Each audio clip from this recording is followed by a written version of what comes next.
RTE has found itself in a very public spat with one of its best-known comedy stars.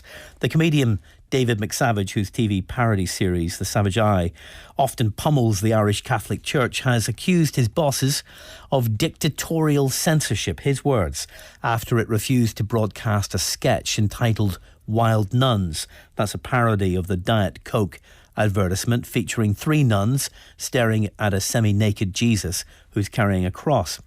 Is it unjustified censorship, or is it reasonable concern about taste, decency and perceptions of the sacred on the part of the broadcaster? Michael Nugent is a best-selling writer. He's a leader within the campaign group Atheist Ireland. Michael, good morning to you. Good morning. To have you back in the programme.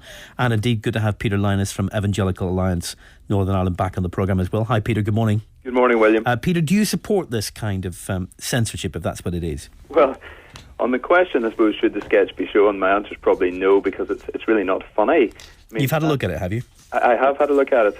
I mean, it's on YouTube, isn't it? Sorry? I think it's on YouTube, isn't it? It's on YouTube, and that goes to the heart. So there's a free speech argument that David McSavage seems to be making, and of course, by putting it on YouTube, he shows that this is not freedom of speech per se. He is entitled to release it. He has done so. But there's a different question about should a public-funded broadcaster pay somebody to make that and then show it? And they obviously have guidelines, and he's aware of those guidelines, and they've said, no, that's a breach in this case.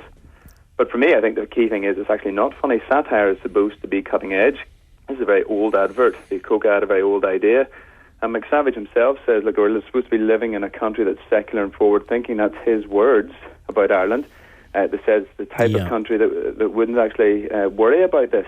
But that type of country also wouldn't think this is satire. It's not cutting edge. It's not funny. Well, let's bring Michael in here, because the key issue here for RTE wasn't whether this was funny or not. Other people will find this funny. I know people have found it hilariously funny, Michael. So there are different opinions about what's funny or not, but that wasn't the basis for this decision. Well, personally, I found it funny. I think things like Life of Brian is probably a good example of a similar type of humour that was banned in the past in Ireland.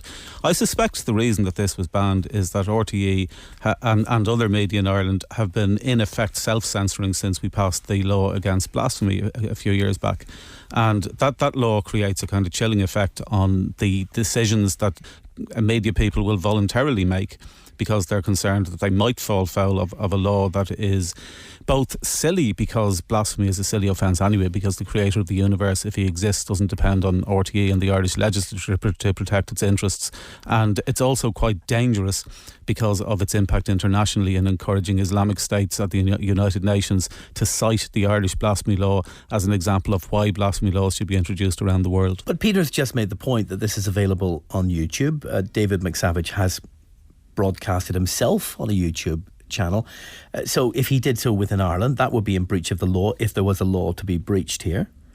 It would, but RTE has a particular public service remit, and that public service remit includes conveying information that reflects different perspectives around the country, not just conservative Christian opinions. I mean, for example, there are a lot of things in the Christian Bible that I would find personally offensive, and yet I wouldn't suggest that RTE shouldn't broadcast sections of the Bible that suggest, say, that a woman should be stoned to death for not being a virgin on her wedding night. Yeah. It's offensive, but it shouldn't be illegal to broadcast it. So we're essentially talking about three rather lascivious-looking nuns lusting after Jesus as he carries a cross in a garden or someplace, and then tossing a can at him which says holy water on it rather than Diet Coke. That's basically the joke. Peter, did you find that offensive? I didn't find it particularly offensive, and I would ask the question, would McSavage make a skit with three women dressed in burqas gawking at Muhammad? And a number of people were saying that in the comments, and many suspected he might not be that brave. And would RTE broadcast it? Probably not. So there's nothing specific to Christianity here. I suspect their guidelines are such, and their broadcasting policy, that it's not about rights and wrongs in this moment. I don't think it's breaching any law. I don't think it is a breach of the blasphemy law that I'm aware of, but I'm not, commenting that from a specific legal perspective. But certainly RTE, when they wrote to David McSavage, made the point that they were concerned that some viewers who would find this offensive because it veers into the area of sacred iconography, and they said that was going too far. Quite interesting here that a leader within Evangelical Alliance, though you don't find it funny, Peter, you don't find it offensive either. I suspect there are people who will find it offensive. I don't find it offensive because I'm inclined towards free speech. I mean, Jesus was ridiculed and mocked prior to his crucifixion. The gospel says it will be seen as foolishness to many. I'm not surprised that some will try and mock it. And I also want the freedom to push back and say that Jesus made exclusive claims, and we've discussed some of those in recent weeks. Some of what he said is offensive, as Michael has said, and I want to be able to put that in the public square. So to do that, I also have to respect the right of others to mock this. Whether a public service broadcaster should fund that is another question. So I have no problem with David McSavage being allowed to put that out on YouTube. Should RTE or, for example, here the BBC fund that? That's a different question, and probably that's not a wise thing for them to do. And I'm not surprised that RTE have stopped this, and I wouldn't be surprised if BBC said that's probably in danger of being unwise. We wouldn't do the same with women in burqas laughing at Muhammad. That wouldn't happen. And so we protect some religions because it's not wise, and people will find it offensive. Well, maybe it should happen, Michael. Maybe there should be parody of esteem. Well, the reason that people are more reluctant to publish satire about Islam is that there are people who will murder them for doing so. And, there's no doubt that whatever intellectual arguments that you can put forward for or against communicating, the idea that somebody is going to kill you for drawing or publishing a cartoon or for publishing something concentrates the mind of not only cartoonists but also publishers and broadcasters. And the danger of these type of laws is that they incentivise that attitude. They incentivise the attitude that publishing something that some people find offensive is such a serious matter that it is more important to stop those publications than it is to condemn people who are murdering people because of it. We need to have the right to do that kind of offensive thing. That is important. The gospel is offensive to people, and others may be offended by what David McSavage does. But my point is he's claiming he's on the cutting edge and that Ireland is changing. But if Ireland is really changing the way he says it, then what he's done isn't funny anymore because nobody believes what he's satirising. It is pretty cutting edge stuff, though, isn't it?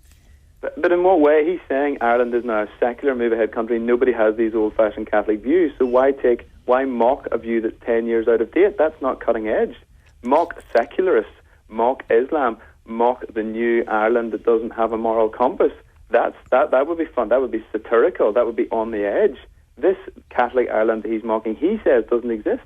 Well, I think to suggest that Ireland doesn't have a moral compass because we're moving in a more secular direction is particularly inaccurate. There's a lot of studies that show that the more secular a nation becomes, the more tolerant it becomes, the less racist, the less sexist, the less homophobic. And I think what's happening in Ireland is that the people are becoming more secular, but we're still shackled by religious laws based on the 1937 Constitution and laws that were passed on the basis of that. And so we have a conversation, I guess, because people are no longer clear about what is wise to do in the public square, what is a good way to go forward, because if it is moving into a secular context, then where do the ideas of right and wrong come from in this moment? They come from compassion and empathy and reciprocity and cooperation and the type of human attributes that have evolved through evolution. And we get the very dangerous case that we've just discussed previously. I know you and I weren't part of that discussion, Michael, of a judge ordering a 13-year-old girl to have an abortion, and great debate. Well, that's the point. That's the point. That's not what happened. That's the point of that previous item. The judge didn't do that. Well, William, I mean, I've read as much as is available on that, and he made. Well, you need to talk to the judge because he makes it clear in his judgment, which I've read, that he wasn't doing that. He wasn't doing what? Sorry? He didn't order an abortion. Well, the girl and her psychiatrist both stated that was not a. Maybe we shouldn't get, but that's. Yeah. I read the judgment. And well, go back and listen to the Joshua Rosenberg interview because he explains some of this in detail. Have a look at the judgment because the judge makes the point that he can't order an abortion. Of course, the irony is on the basis of religious morality that a girl could be forced to continue with a pregnancy that she doesn't want to on the basis of morality. We're way off into another topic now. You're teasing me away from the news, but I've got to get there, whether or not you go with me. Michael, thank you very much. Michael Nugent. Thanks to Peter as well. Peter Lynas from Evangelical Alliance. It's just gone 9 o'clock.